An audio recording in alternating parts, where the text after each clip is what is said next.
बाराबंकी जनपद में पिछले 2 महीने से दहशत का पर्याय बने साइको किलर को आखिर पुलिस ने पकड़ लिया है। इस साइको किलर न केवल बुजुर्ग महिलाओं की हत्या करता था, बल्कि हत्या के बाद उनके साथ रेप अटेम्प्ट भी करता था। इस घटना से पूरे क्षेत्र में दहशत फैली हुई थी। पुलिस भी इस मामले में जबरदस्त सक्रियता दिखा रही थी, मगर उसके पास वीडियो क्लिपिंग्स होने के बावजूद, पोस्टर जारी होने के बावजूद पुलिस जो है उस साइको किलर तक पहुंच नहीं पा रही थी। बाराबंकी के गांव में इस कदर दहशत थी कि लोग रात रात भर जाग रहे थे। गांव की महिलाएं गांव में शौच के लिए नहीं जा रही थी तो उनके साथ पूरा पहरा होता था, ग्रामीण उनके साथ होते थे, तब वो जाती थी। ये हाल मचा रखा था। पुलिस ने इस साइको किलर को पहचान करने वाले को पकड़वाने के लिए 25,000 रुपए के इनाम की घोषणा भी कर रखी थी। उसके बावजूद ये साइको किलर पुलिस के हाथ नहीं आ रहा था और लगातार वो तलाश में था घटना करने। पहली घटना होती है बाराबंकी जनपद का थाना है रामसनी घाट। यहाँ का एक गांव है इब्राहिमाबाद। यहाँ रात में एक 58 वर्षीय एक महिला थी, वो शौच के लिए जाती हैं और उस बुजुर्ग महिला की बेरहमी से गला दबाकर हत्या कर दी जाती है और उनके जो कपड़े थे वो अर्धनग्न अवस्था में मिलते हैं। तो जब गांव वाले देखते हैं या पुलिस पहुंचती है तो ये घटना कई तरफ इशारे करती है। पुलिस बहुत सारे दिशाओं में तीर चलाती है, लेकिन कोई भी कामयाबी पुलिस को नहीं लग पाती है। काफ़ी पूछताछ के बाद न उस महिला की किसी से दुश्मनी नज़र आ रही थी, न कोई लूट का ऐसा प्रयास था, तो क्यों उसकी हत्या हुई थी, एक बहुत बड़ी पहेली बनी हुई थी थाना रामसनी घाट पुलिस के लिए। यहाँ के क्षेत्राधिकारी, यहाँ के थाना अध्यक्ष, यहाँ के चौकी इंचार्ज, सभी लोग बिल्कुल इस मामले में जुटे हुए थे, लेकिन कोई सफलता उनके हाथ नहीं लग पा रही थी। अभी इस घटना का खुलासा नहीं हो पाया था कि 29 दिसंबर को थाना रामसनी घाट का ही एक और गांव है ठठरहा। यहाँ पे तो एक 65 वर्षीय वृद्ध महिला की गला दबाकर हत्या की जाती है और उसके बाद उनके साथ भी रेप अटेम्प्ट होता है। मतलब और बिल्कुल निर्वस्त्र अवस्था में वो मिलती हैं। हर कोई इस घटना को देख के भयभीत हो जाता है, आक्रोशित हो जाता है। वहीं पुलिस थाना अध्यक्ष जो है वहाँ के, उनके ऊपर भी लगातार एसएचओ के ऊपर सवाल उठ रहे थे, लेकिन पुलिस अधीक्षक जो थे उन्होंने काफ़ी दबाव बनाया, पूरी टीमें लगा रखी थी, लेकिन कुछ उनके हाथ नहीं लग पा रहा था। इसी बीच गांव वालों से पता चला कि एक नौयुवक है, उसको कई गांवों में टहलते घूमते देखा गया है। ये नौयुवक कौन था, ये भी पुलिस के लिए एक पहेली बनी हुई थी। इसी बीच एक वीडियो वायरल हो रहा था, वो पुलिस के हाथ में लगता है। दयारामपुरवा एक गाँव था, वहाँ इन दोनों हत्याओं से पहले एक बुजुर्ग महिला थी, उसके साथ भी एक युवक ने हत्या का प्रयास किया था। उसकी नातिन उसके साथ थी। उसके शोर मचाने पे और महिलाएं, गांव वाले आ गए थे तो युवक भाग खड़ा हुआ था, लेकिन उस लड़की ने, जो नातिन थी उस वृद्ध महिला की, उसने एक वीडियो बना लिया था और वो वीडियो वायरल हो रहा था उस वक्त जबरदस्त तरीके से और लोगों को आशंका थी कि यही साइको किलर है। यही वीडियो पुलिस के हाथ में लगा था। हालांकि इस वीडियो को लेकर भी बड़े अलग अलग बयान जारी किए जा रहे थे। इसमें पुलिस अधीक्षक का एक बयान जारी हुआ था, ये कोई बाहर का लड़का है। या बाराबंकी के जो अपर पुलिस अधीक्षक हैं अखिलेश नारायण सिंह, उनका भी एक अलग बयान जारी हुआ था। लेकिन इन सब के बीच में पुलिस ने सक्रियता दिखाई, इस युवक का एक पोस्टर बनवाया और उसको पकड़वाने वाले को 25,000 रुपये इनाम देने की भी घोषणा कर दी। इन सब के बावजूद वो पुलिस के हाथ नहीं लग रहा था। पुलिस सर्विलांस और मैनुअल जो है उसका वो ऑपरेशन चला रही थी कि किसी तरीके से इसके बारे में कोई जानकारी मिल जाए और पुलिस उसको गिरफ्तार करे। गत 24 जनवरी को एक घटना होती है, पड़ोस का जनपद अयोध्या का मेला हुआ, जो एक थाना है मवई, वहाँ का एक गाँव है हुनहुना। वहाँ भी एक वृद्ध महिला थी जो कि गन्ने के खेत पे काम करने गई हुई थी, घास काट रही थी कि तभी वो युवक वहां पहुंचा और उस युवक ने उनके ऊपर हमला बोल दिया और उसको खींच के वो खेत में अंदर की तरफ ले जा रहा था, जहां ले जाकर वो हत्या या बलात्कार का कोशिश करता उनके साथ। लेकिन कुछ महिला थी, उन्होंने देख लिया, शोर मचाया तो ग्रामीण आ गए और ग्रामीणों ने घेर के उसको पकड़ा, जम के पिटाई की और पुलिस के हवाले कर दिया। ग्रामीणों का कहना था कि ये वही युवक है जो लगातार ऐसी घटनाएं कर रहा था, लेकिन थाना मवई पुलिस इस बारे में इनकार करती रही।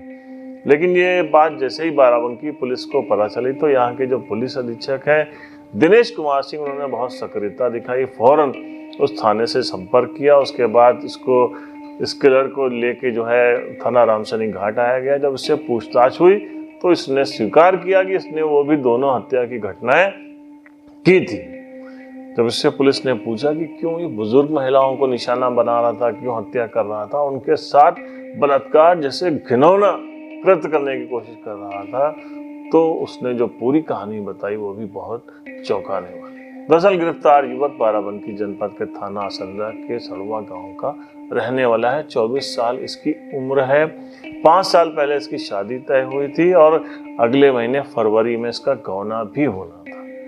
लेकिन इसके साथ जो इसकी पूरी कहानी थी वो भी बड़ी खौफनाक थी। दरअसल इसके पिता सालिक राम ने 3 शादियां की थी। तो इसकी जो माँ थी वो बचपन में इसको छोड़कर किसी और मर्द के साथ चली गई थी। इनकी जो पिता ने 2 और शादियां की थी, वो जो महिलाएं थी उनका भी इसके प्रति जो है व्यवहार बिल्कुल अच्छा नहीं था, जिससे इसके दिलों में जो वृद्ध महिलाएं थी उनके प्रति एक नफरत सी पैदा हो गई थी, औरतों के पीछे, खासकर वृद्ध महिलाओं के पीछे। बीच में ये कुछ सालों के लिए गुजरात चला गया, जहाँ पर एक होटल पे काम करता था।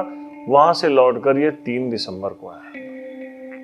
ग्रामीणों का जहाँ का रहने वाला है, वहाँ के लोगों का कहना है कि ये हमेशा मतलब एक इसकी जो साइकोलॉजी थी वो भी कुछ इस तरीके की थी। ये एक पॉर्न फिल्म देखता था और पॉर्न फिल्म में वैसी ज़्यादा देखता था जिसमें थोड़ा सा मैच्योर औरतों के साथ जो है वो बलात्कार किया जाता है, उनको कैसे उनकी हत्याएं की जाती, इस टाइप की वीडियोज़ और पॉर्न फिल्म देखने का ये बहुत शौकीन था।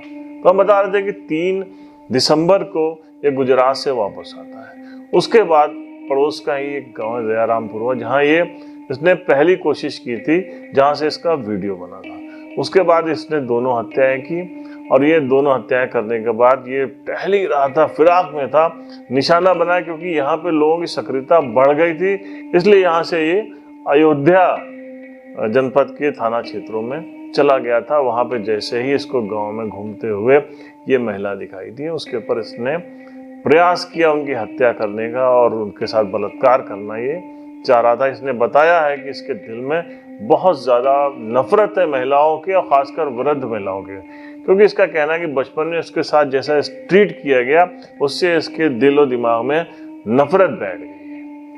तो इस टाइप की घटनाएं जो होती हैं, जो साइको किलर्स होते हैं, उनकी जो ये साइकी होती है, इसके पीछे भी कोई ना कोई वजह ज़रूर होती है। ये रामसनी घाट में 2 घटनाएं हुई थी। एक 17 दिसंबर को इब्राहिमाबाद में और दूसरी हुई थी 29 दिसंबर को ठठेरा में। ये दोनों घटनाएं हत्या की थी और उसमें केस 302 का दर्ज था। दोनों ही घटनाओं में 2 वृद्ध महिलाओं की हत्या हुई थी।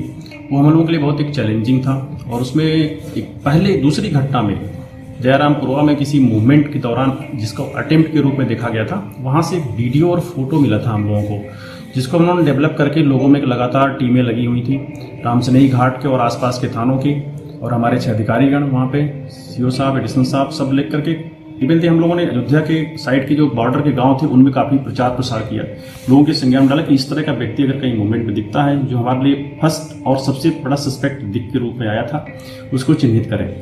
उसी क्रम में जब मवई में ये व्यक्ति दिखाई पड़ा, वहाँ किसी ने अटेम्प्ट किया तो लोगों ने उसको पकड़ा और वह पुलिस को हैंडओवर किया। संज्ञान में आया रामसनी घाट की पुलिस और हमारे यहाँ से लोग गए ऑफिसर्स, उससे पूछताछ की गई।